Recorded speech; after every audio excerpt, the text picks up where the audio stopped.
SV6 news కి స్వాగతం. ముందుగా హెడ్లైన్స్.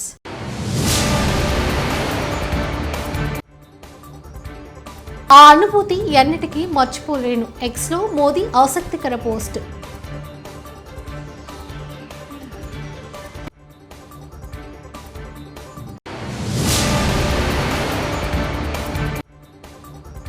స్వలాభం కోసం రాష్ట్ర ప్రయోజనాలను తాకట్టు పెట్టిన వైకాపా ప్రభుత్వం. వైఎస్ షర్మిల.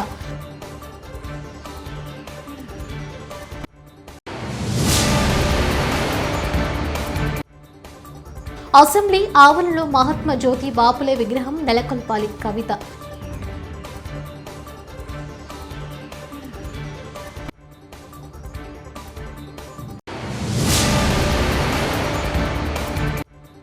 తిరుమల శ్రీవారిని దర్శించుకున్న సినీ నటి శ్రేయ.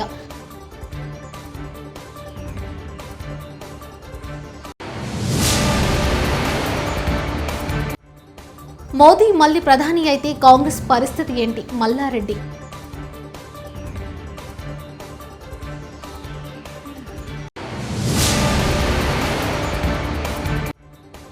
కొండపల్లి హజ్రత్ సయ్యద్ షాబుకరి బాబా దర్గాను సందర్శించిన విజయవాడ పోలీస్ కమిషనర్ క్రాంతిరాణ టాటా. ప్రధాని మోదీ శనివారం తమిళనాడు పర్యటనలో తాను పొందిన అనుభూతిని సోషల్ మీడియా ఎక్స్ వేదికలో పంచుకున్నారు. ఆయన రామేశ్వరంలోని ఆరులిమింగ రామనాథస్వామి ఆలయాన్ని దర్శించుకున్నారు. ఈ సందర్భంగా తీసిన వీడియోను మోదీ అధికార ఎక్స్ అకౌంట్లో షేర్ చేశారు.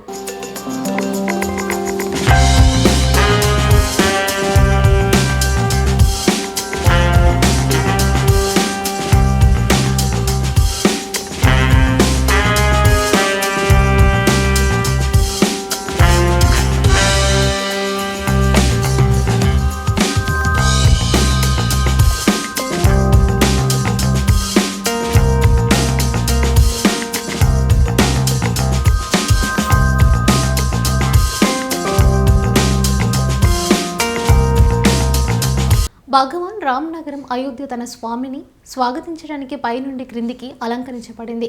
500 సంవత్సరాలకు పైగా వారి నిరీక్షణ ఎట్టకేలకు ముగిసినందుకు పవిత్ర నగర ప్రజలు భగవాన్ రామ్ ప్రాణ ప్రతిష్టను చూసేందుకు గొప్ప మానసిక స్థితి మరియు ఉత్సాహంతో ఉన్నారు.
స్వలాభం కోసం రాష్ట్ర ప్రయోజనాలను వైకాపా ప్రభుత్వం తాకట్టు పెట్టిందని ఏపీ పీసీసీ అధ్యక్షులు వైఎస్ షర్మిల ధ్వజమెత్తారు. విజయవాడలో పీసీసీ చీఫ్గా బాధ్యతలు చేపట్టిన అనంతరం ఆమె మాట్లాడారు. 10 ఏళ్లుగా రాష్ట్రంలో ఎక్కడ చూసినా దోచుకోవడం దాచుకోవడం తప్ప అభివృద్ధి లేదని మండిపడ్డారు. రాష్ట్రానికి చెందిన అప్పులు, కార్పొరేషన్లకు చెందిన లోన్లు చెల్లించాల్సినవన్నీ కలుపుకుంటే 10 లక్షల కోట్ల అప్పుల భారం ఆంధ్ర రాష్ట్రం మీద ఉంది. మరి ఇంత అప్పులు చేశారే, ఇన్ని డబ్బులు తెచ్చారే, మరి రాష్ట్రంలో ఏదైనా అభివృద్ధి జరిగిందా అని భూతద్దం పెట్టి చూసినా ఎక్కడా కనిపించదు.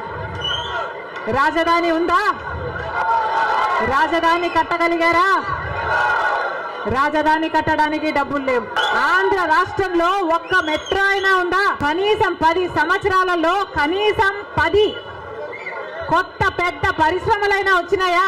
కనీసం రోడ్లు వేసుకోవడానికి కూడా డబ్బులు లేవు ఆంధ్ర రాష్ట్రంలో. ప్రభుత్వ ఉద్యోగస్తులకు జీతాలైనా సమయానికి ఇస్తున్నారా? దానికైనా డబ్బులున్నాయా? దానికి కూడా డబ్బులు లేవు, దేనికి డబ్బులు లేవు. అభివృద్ధి జరగలేదు, కానీ దళితుల మీద జరిగే దాడులు మాత్రం 100% పెరిగాయి. ఎక్కడ చూసినా ఇసుక మాఫియా, ఎక్కడ చూసినా. తెలంగాణ స్పీకర్ గడ్డం ప్రసాద్ ను ఎమ్మెల్సీ కవిత కలిశారు. బడుగు బలహీన వర్గాలకు అండగా నిలిచిన మహాత్మా జ్యోతి బాపులే విగ్రహాన్ని అసెంబ్లీ ఆవరణలో నెలకొల్పాలని భారత జాగృతి ఆధ్వర్యంలో స్పీకర్కు వినతి పత్రం అందించారు. తెలంగాణ జాగృతి భారత్ జాగృతిగా పరిణామం చెందేంత వరకు కూడా మేము చేపట్టినటువంటి ప్రతి ఒక్క కార్యక్రమం విజయవంతంగా పూర్తి చేయగలిగినాం.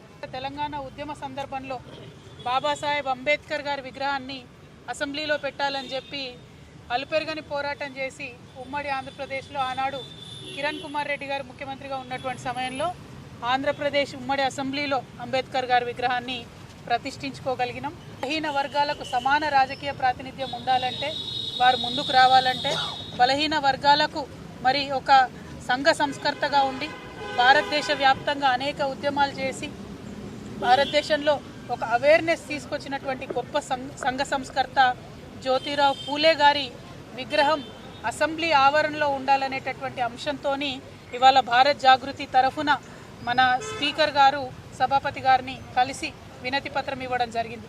ఎట్లా అయితే ఆనాడు జాగృతి పోరాటాల ఆధారంగా అసెంబ్లీ ఆవరణలో అంబేద్కర్ విగ్రహాన్ని ప్రతిష్ఠింపజేసుకున్నామో, ఇప్పుడు ఖచ్చితంగా జ్యోతిరావు పూలే గారి విగ్రహాన్ని మరి అసెంబ్లీ ఆవరణలో పెట్టవలసిందిగా భారత్ జాగృతి తరఫున డిమాండ్ చేస్తూ ఒక వినతి పత్రాన్ని స్పీకర్ గారికి ఇచ్చినాం. తప్పకుండా ఏప్రిల్ 11వ తారీఖు నాడు పూలే గారి జయంతి ఉంది. ఆ లోపల స్పీకర్ గారు ప్రభుత్వము స్పందించి ఒక పాజిటివ్ నిర్ణయాన్ని తీసుకుంటారని చెప్పి మేము మనస్ఫూర్తిగా భావిస్తూ ఉన్నాం.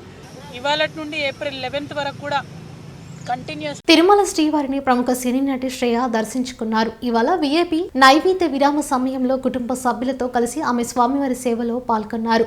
దర్శన అనంతరం రంగనాయకుల మండపంలో పండితులు ఆశీర్వచనం చేసి స్వామివారి తీర్థ ప్రసాదాలు అందజేశారు.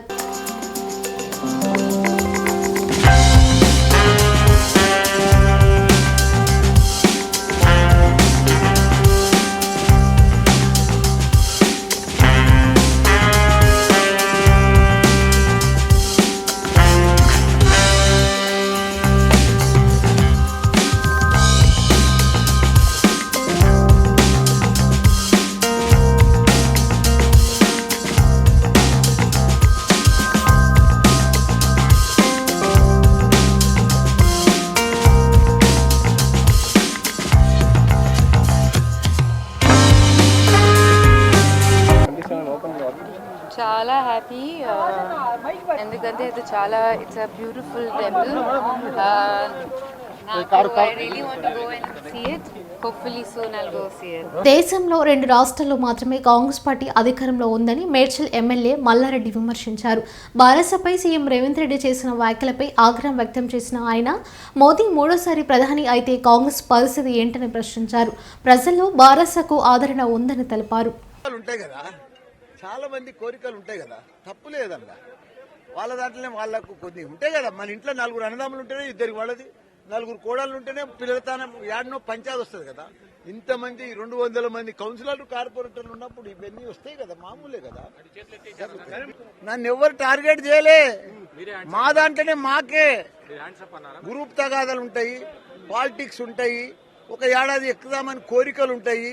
ఇవన్నీ కోరికలు దిక్కేలా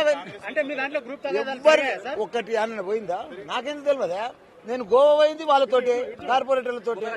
నేను దుబాయ్ పోయింది కౌన్సిలర్లతోటి. నేనేం విహారయాత్రలకు పోలే. అవిశ్వాసం దాంట్లో ఇవన్నీ కావద్దు. బాగా మెంటలీగా ప్రాబ్లమ్స్ ఉంటే కౌన్సిలర్లు గాని కార్పొరేటర్లు గాని డిస్టర్బ్ ఉంటే వాళ్ళని దోల్కపోయి సముద్రం ఒడ్డుకు అక్కడ శాంతింప చేస్తే కూల్ అయి వస్తున్నా. నేను మెడ్చల్ దొరకపోయినా సక్సెస్, పిడితాజు కూడా తీసుకుపోయినా సక్సెస్. రాష్ట్రమంతా కాదు, అరే మా దగ్గర చెప్తారు రాష్ట్రమంతా అడుగుతారు. ఇప్పుడు మా దగ్గర ఇప్పుడు మళ్ళా గోవాకు ట్రిప్ వేస్తారు వాళ్ళు, మన పోచారం వాళ్ళు, మన తుమ్కుట వాళ్ళు. గోవాకు పోతారు, హ్యాపీగా తిరుగుతారు. గోవాకు పోయి ఏం చేస్తావు? ఇప్పుడు ఎంపీ టికెట్ దాని మీదనే మీటింగ్ జరుగుతుంది. అది ఇప్పుడు కంక్లూడ్ కాలేదు. వాళ్ళు అది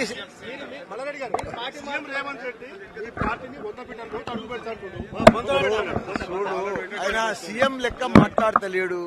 సీఎం మాటలు కావు, అవన్నీ పద్ధతి కాదు. ఒక సీఎం హోదాలో ఉండి ఏం మాట్లాడతాడు? ఓ లెక్కన పద్ధతి అసలు మాటలు ఎవ్వరు కూడా భరించలేరు. వాళ్ళే 100 మీటర్లు కాదు, కాంగ్రెస్ 130 ఏళ్ల చరిత్రనా ఇప్పుడు ఏ లోతులు ఉంది? అది 28 రాష్ట్రాలలో ఎన్ని రాష్ట్రాలలో ఉన్నారు వాళ్ళు సీఎంలు? 2. మాది అడ్రస్ ఉన్నది, ప్రజలలో మంచి ఆదరణ ఉన్నది, మా ప్రజలు కూడా ఇబ్బంది పడుతున్నారు. మంచిగా అయ్యో మళ్ళీ మా కేసీఆర్ చేసినట్టు ఎవరు చేయలేదని వాళ్ళు కూడా అన్ని ఆలోచనలకు వచ్చారు. కానీ కాంగ్రెస్ పరిస్థితి ఏంది? మామూలుగా ఉన్నది. రేపు మోడీ 3వ ప్రైమ్ మినిస్టర్ అయినా నాకు ఇన్విటేషన్ రాలేదు. ఎవరికైతే ఇన్విటేషన్ వస్తుందో వాళ్ళే పోతారు కదా. అధిష్టానం ఎవరు ఆదేశిస్తే అది చేస్తాం అంతే. ఎవరికి అడుగుతలేము, అధిష్టానం మీద డిసైడ్. రేపే అయోధ్య భవ్యరామ మందిర ప్రాణప్రతిష్ఠ. అయోధ్య భవ్యరామ మందిర ప్రాణప్రతిష్ఠ వేడుకకు రంగం సిద్ధమైంది. మరో 24 గంటల్లో బాలరాముడి విగ్రహ ప్రాణప్రతిష్ఠ కార్యక్రమం కనుల పండుగగా జరగనుంది. ఈ బృహత్తర ఘట్టాన్ని వీక్షించేందుకు ఇప్పటికే లక్షలాది మంది రామభక్తులు అయోధ్యకు చేరుకున్నారు.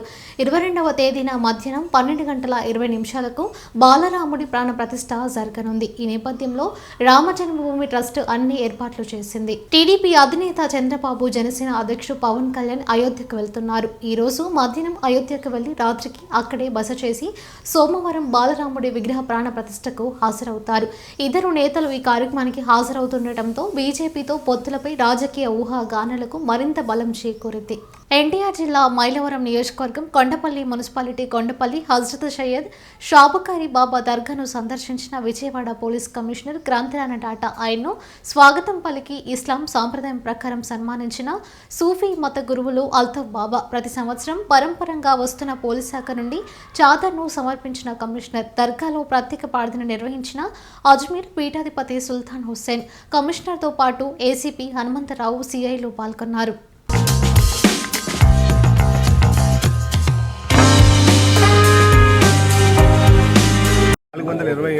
ఉర్సు మహోత్సవాలు ఈరోజు 2వ రోజు. చాలా ఘనంగా స్టార్ట్ అయినాయి. రేపు రాత్రితో రోజవుతాయి. ఈ ప్రతి సంవత్సరం కూడా విజయవాడ సిటీ కమిషనర్లు ఈ ఉర్సు మహోత్సవంలో పాల్గొని ఈ రకంగా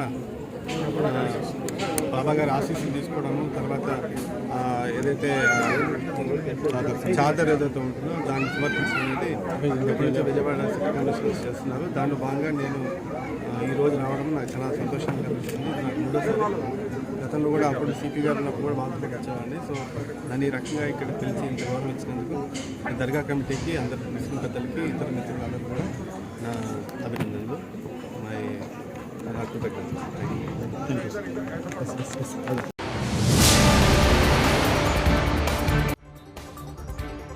ఆ అనుభూతి ఎన్నిటికీ మర్చిపోలేను. ఎక్స్లో మోదీ ఆసక్తికర పోస్ట్.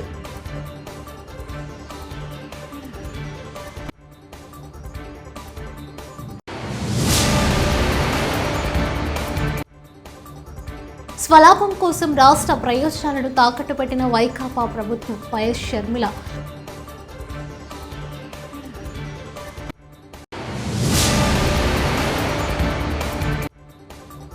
అసెంబ్లీ ఆవరణలో మహాత్మా జ్యోతి బాపులే విగ్రహం నెలకొల్పాలి. కవిత.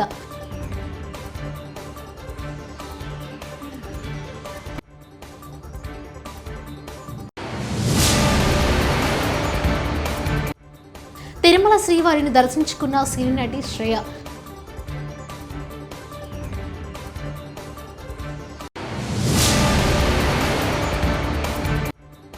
మోదీ మళ్లీ ప్రధాని అయితే కాంగ్రెస్ పరిస్థితి ఏంటి? మల్లారెడ్డి.